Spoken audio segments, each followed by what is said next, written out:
Welcome back to another episode of the America First Committee, your source for a more American viewpoint upon foreign policy, a foreign policy that serves America the best. This is episode number 4, and I thank you for either watching before or just starting now. Today we have some great articles. We have an article from the New York Times. We have an article discussing about a recent House bill that passed. And then we dive right into a major House resolution that passed. Pretty unanimous. There's only 10 people opposed. We're going to get right into the details of that, bring the information to you directly. And from there, I would like to go into the New York Times article. Let me first have a drink of water. Oh, that is nice. So, to go into the New York Times article, I saw this article on there about a week or so back, and a part of it got to me. We're going to go into it. Here's one of the key paragraphs from the fact that our conflicting policies in Syria are eroding the U.S. standing in the Middle East. The main paragraph that I thought was interesting was the back-to-back strikes coming just days after President Bashar al-Assad of Syria declared that the West needed to side with him in real and sincere cooperation to defeat the extremist group infuriated Syrians who oppose both Mr. Assad and the Islamic State. They see American jets sharing the skies with the Syrians, but doing nothing to stop them from indiscriminately bombing rebellious neighborhoods. They conclude, increasingly, here's the interesting part. They conclude increasingly that the Obama administration is siding with Mr. Assad, that by training the United States firepower solely on the Islamic State, it is aiding a president whose ouster is still, at least officially, an American goal. I'm going to read that sentence one more time because I want you, the viewer, to really let that soak in. This is the people on the ground.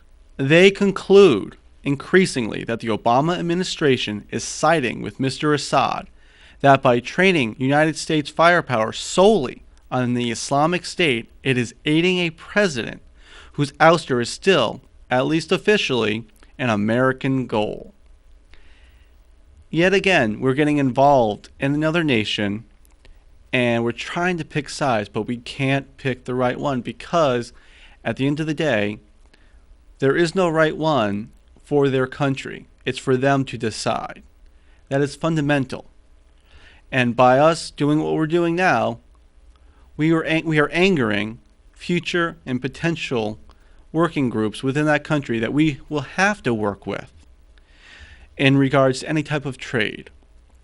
This action, this bombing in Syria, this demanding the ouster of Assad while still attacking his enemies, this schizoid, I guess might be the term, mentality that we're having is drawing people away from us, is turning potential allies into enemies.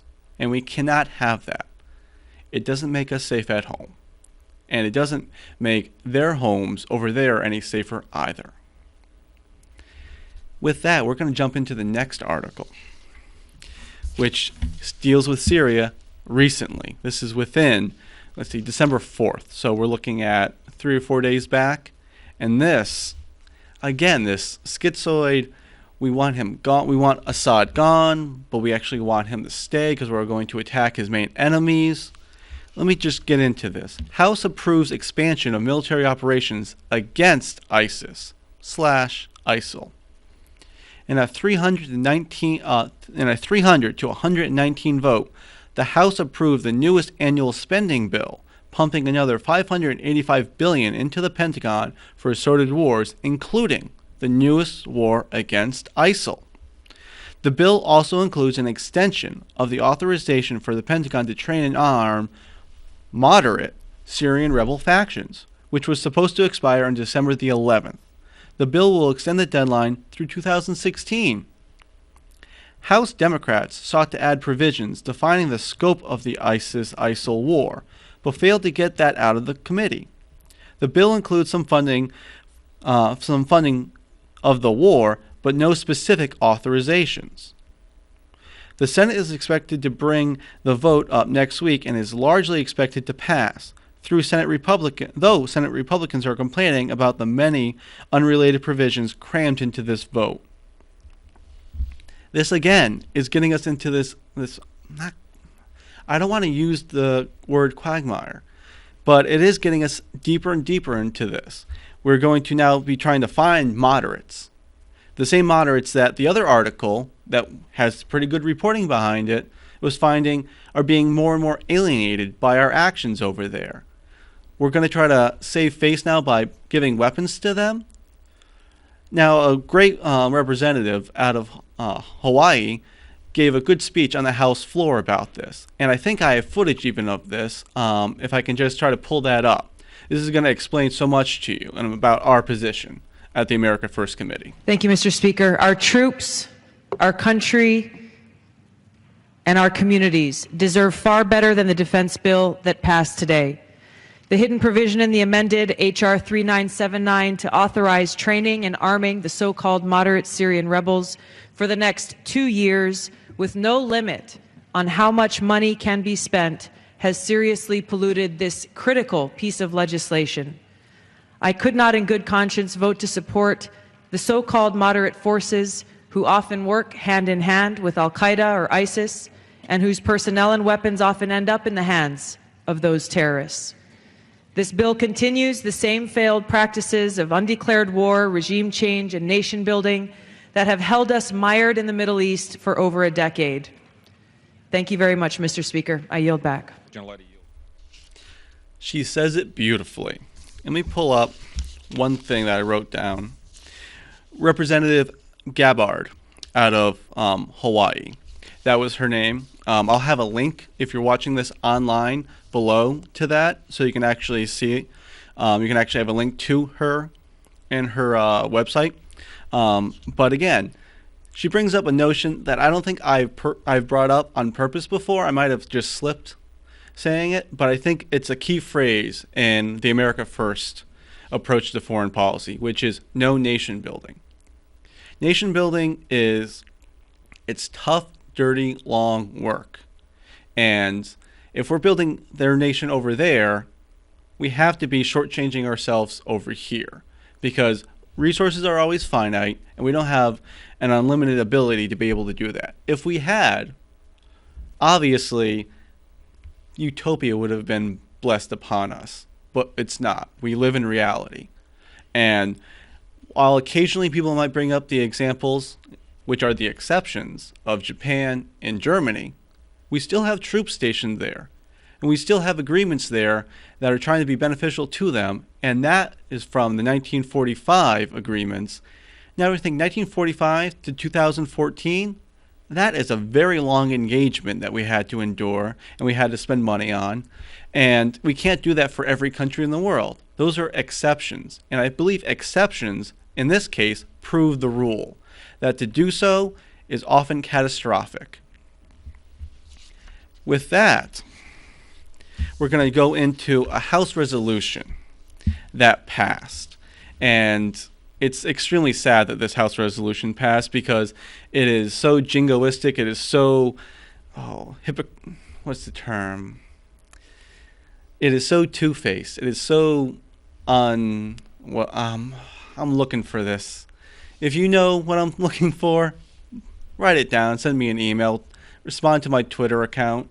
We're looking for like two-faced, hypocritical, something to try to sum up how, again, our schizoid foreign policy, which is not preserving America in the way it should. The House resolution deals with Russia. And it was passed from a Texas congressman, if I remember correctly. And he put it up in the Congress, and he got it to pass. He got it to pass by huge numbers, which is extremely provocative and scary for anybody who wants to see America actually respect other world players and understand that in a realistic terms, they are there and we are here. But he put through this bill, which is only a resolution. It's non-binding. It doesn't actually spend money anywhere, or it doesn't commit our troops specifically towards anything. But in it, he says, in the in the House of Representatives, USA, December 4th, 2014. This House Resolution 758. Whereas the Russian Federation has subjugated Ukraine to a campaign of political, economic, and military aggression for the purpose of establishing its domination over the country and progressively erasing its independence. That's on the very first page. That's how he opens it. On page 3, here's a little interesting side note. He brings up, whereas the Russian Federation has protected the Assad regime and backed its brutal assault against the Syrian people. Again, the previous two articles we just talked about were bombing and attacking President Assad's enemies. Are we not doing the same? It's a rhetorical question, which is kind of scary that it can actually be asked without chuckles. On page 9 of the House Resolution 758, it goes on to say that this resolution affirms the right of Ukraine, Georgia, Moldova, and all countries to exercise their sovereign rights within the internationally recognized borders free from outside intervention. Again, does that sound like something that we ascribe to? I wish we did. That should be our foreign policy. We should respect their boundaries and what happens within those countries. But are we doing that? And it ends with the calls for the reestablishment of a close and cooperative relationship between the peoples of the United States and Russia, based on the shared pursuit of democracy, human rights, and peace among all nations. I'm sorry, but putting together a bill where you are insulting another nation, just ream after ream after ream, and expect them to greet it with cheers, this is not the way to do it, and this is not giving us the stable environment we need to exist in the world. So, at this point, I want to throw up, and so you can throw up onto the screen my Twitter account, my email address, my P.O. box. I have all these things here for you to try to get in contact with me. America First Committee, P.O. Box 108, Auburn, New Hampshire 03032, or at my email account, americafirstcommittee@gmail.com, or the Twitter handle @USA First Committee. Thank you.